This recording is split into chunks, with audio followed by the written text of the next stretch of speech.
ছাত্র জনতার গণঅভ্যুত্থানে গত ৫ই আগস্ট শেখ হাসিনা সরকারের পতন হওয়ার পর থেকে তলানিতে নেমেছে বাংলাদেশ ও ভারতের দ্বিপাক্ষিক সম্পর্ক।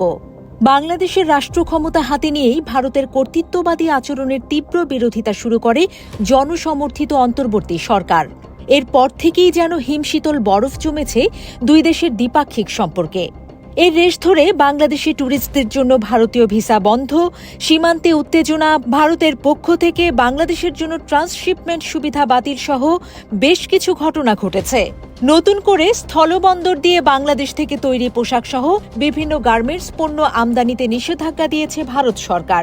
এতে করে ক্ষতির মুখোমুখি হয়েছেন ভারতের স্থল বন্দরের ব্যবসায়ী, ট্রাক চালক ও শ্রমিকরা। সঙ্গে বেড়েছে দুশ্চিন্তা। শনিবার এক বিবৃতিতে বাংলাদেশ স্থলবন্দর দিয়ে বাংলাদেশ থেকে তৈরি পোশাক ও গার্মেন্টস পণ্য সহ বিভিন্ন পণ্য আমদানিতে নিষেধাজ্ঞা দেয় ভারতের বাণিজ্য ও শিল্প মন্ত্রণালয়ের বৈদেশিক বাণিজ্য অধিদপ্তর। নিষেধাজ্ঞার বিষয়ে বলা হয়, বাংলাদেশের নির্দিষ্ট কিছু পণ্য স্থলবন্দর দিয়ে আমদানি নিষিদ্ধ করা হয়েছে। বিষয়টি তাৎক্ষণিকভাবে কার্যকর হবে।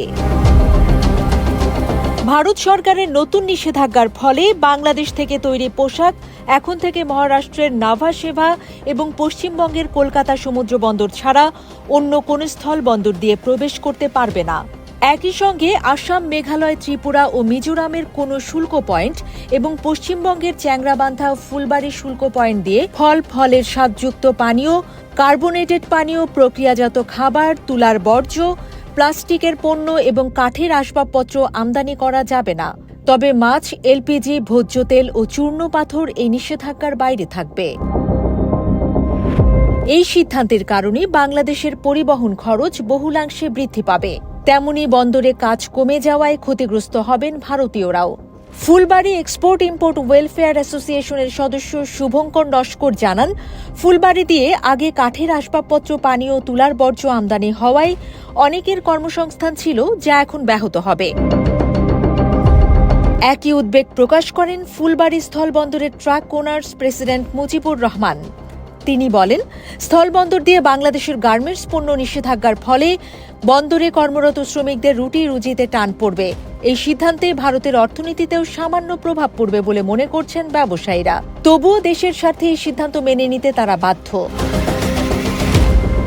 বাণিজ্য বিষয়ক গবেষণা সংস্থা গ্লোবাল ট্রেড রিসার্চ ইনিশিয়েটিভ জানিয়েছে, ভারতের এই নিষেধাজ্ঞার কারণে $770 মিলিয়ন বাণিজ্যের উপর প্রভাব পড়বে, যা দুই দেশের মোট বাণিজ্যের 42%।